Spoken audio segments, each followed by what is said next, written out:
ಅಲ್ಲೋ ಮರೆ ನಮ್ಮ ಹೊಲ್ದನ್ ಟಿ ಸಿ ಸುಟ್ಟು 2 ದಿನ ಆಗೈತೆ. ನಿಮ್ ಸೆಕ್ಷನ್ ಆಫೀಸರ್ಗೆ ಫೋನ್ ಮಾಡಿ ಸಾಕಾತ. ಫೋನೇ ಎತ್ತುವಲ್ಲ. ನಿಮ್ ಸೆಕ್ಷನ್ ಆಫೀಸರ್ ಊರಾಗನ ಊರ್ ಬಿಟ್ಟೋಗ್ಯಾನ. ಇಲ್ಲ ಡ್ಯೂಟಿ ಬಂದ್ರೆ ಬರ್ರಿ ಕರ್ಕೊಂಡೋಕಿನ ಹೋಗ ನಡಿ ಅಂತಂದ್ರೆ ಅದೇನ್ ನಮಗೆ ಕೊಡ್ಬೇಕಾಗಿರೋದೆಲ್ಲ ಕೊಟ್ಬಿಡ್ರಿ. ನೀವೇನ್ ತಲೆ ಕೆಡ್ಸಬೇಡ್ರಿ, ನಾನು ಆ ಕೆಲಸ ಮಾಡಿಸ್ಕೊಡ್ತೀನಿ. ಸರ್ ನಮ್ಮ ಹಳ್ಳ್ಯಾರು ಬಂದ ಸರ್, ಏನೋ ಪ್ರಾಬ್ಲಮ್ ಅಂತ. ಹೇಳ್ರಪ್ಪ ನಿಮ್ ಸಮಸ್ಯೆ. ಫೋನ್ ಮಾಡ್ದಾಗ ಫೋನ್ ಐತ್ರಿ ಸರ್. ಫಸ್ಟ್ ಎದ್ರಿಗೆ ಬಂದಾಗ ಏನ್ ನಿಮ್ ಸಮಸ್ಯೆ ಅನ್ನೋದಲ್ಲ. ಸರಿ ಏನಾಯ್ತು ಹೇಳ ಮರ, ಏನಾಯ್ತು ಈಗ? ನಮ್ಮ ಹೊಲ್ದನ್ ಟಿ ಸಿ ಸುಟ್ಟು 2-3 ದಿನ ಆಗೈತೆ. ಪೈರೆಲ್ಲ ಒಣಗಾಕತ್ತಾವ, ನೀರ್ ಕಟ್ಲಾರ್ದಕ್ಕ. ಫಸ್ಟ್ ಟಿ ಸಿ ಚೇಂಜ್ ಮಾಡ್ಕೊಡ್ರಿ, ಇಲ್ಲದ್ರೆ ನಾವ್ ಮಣ್ಣು ತಿನ್ಬೇಕಾಕತ್ ನೋಡ್ರಿ. ಸರಿ, ನನಗೆ ಗೊತ್ತಿರೋದು ಒಂದು ಟಿ ಸಿ ರಿಪೇರಿ ಮಾಡೋ ಅಂಗಡಿ ಐತೆ, ಅಲ್ಲಿಗೆ ಹೋಗಿ 1 ವಾರದೊಳಗೆ ರೆಡಿ ಮಾಡ್ತಾರೆ. ನಡಿ. ಅಲ್ಲ ಸರ್, ಹೊಲಕ್ಕ 2-3 ದಿನ ಸರ್ ನೀರ್ ಕಟ್ಟಿ, ಅದ್ರಾಗ ನೀವು 1 ವಾರ ಅಂದ್ರ ಬಂದಿರೋ ಬೆಳೆ ಎಲ್ಲ ಒಣಗಿ ಹೋಗೈತಿ. ಆಮೇಲೆ ಮಣ್ಣು ತಿಂದಾಕ ಸರ್ ನಾವು. ಅಲ್ಲ ಸರ್, ಗೌರ್ಮೆಂಟ್ ರೂಲ್ಸ್ ಪ್ರಕಾರ ಸುಟ್ಟೋಗಿರೋ ಟಿ ಸಿ 24 ಗಂಟೆ ಒಳಗೆ ನಾವು ರೆಡಿ ಮಾಡ್ಕೊಡ್ಬೇಕಲ್ಲ ಸರ್ ಕಸ್ಟಮರ್ಸ್ಗೆ.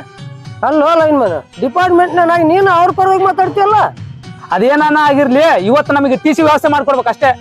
ನೋಡಪ್ಪ, ರೂಲ್ಸ್ ಪ್ರಕಾರ ಬಂದಂದ್ರ 5 ದಿನ 6 ದಿನ ಆಕತಿ. ನಾನು ಹೇಳಿದಲ್ಲ ಅಲ್ಲಿಗೆ ಹೋಗ್ರಿ, 15-20 ಸಾವಿರ ಕೊಟ್ರಿ ಇವತ್ತ ತಗೊಂಡೋಡ್ರಿ ನೀವು ಟಿ ಸಿನ.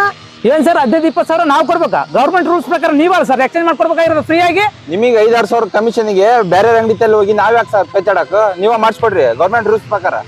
ನೋಡ್ರಪ್ಪ, ನನ್ನ ಹತ್ರ ಬಂದು ಮುಕ್ಕಳೆಲ್ಲ ಮಾತಾಡ್ರಿ. ಟಿ ಸಿ ಬೇಕಂದ್ರೆ ನಾನು ಹೇಳಿದಲ್ಲ ಅಲ್ಲಿಗೆ ಹೋಗ್ರಿ, ಇಲ್ಲ ಅಂದ್ರೆ ಮನೆ ನಡ್ರಿ. ನಿಮಗೆ ಗೌರ್ಮೆಂಟ್ ಸಂಬಳ ಕೊಟ್ರು ನಾವು ಬಡ ರೈತರ ಮೇಲೆ ಲಂಚ ಅಂತ ದುಡ್ಡಿನ ದಬ್ಬಾಳಿಕೆ ತೋರಿಸ್ತಿರಲ್ಲ, ನೀವು ಉದ್ದಾರ ಹಾಕಿರೇನ?